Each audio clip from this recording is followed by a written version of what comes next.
Hi guys, alam niyo ba kung anong luto yan guys? So alimasag na may gulay. Yan, ginisa lang siya guys sa mga gulay, halo-halo na kanila. Ganyan po siya guys ng karne. Yan ang masarap siyang pagkakaluto niya.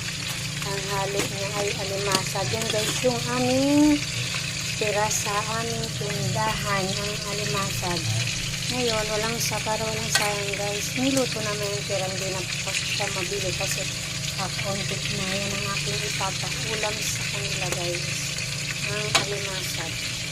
Ang aking binigyan kahapon din guys. Yan. Ma-upload pa rin tayo guys. Tuloy-tuloy lang. Yan, masarap at masustansya ang ating gulay. Tara guys, let's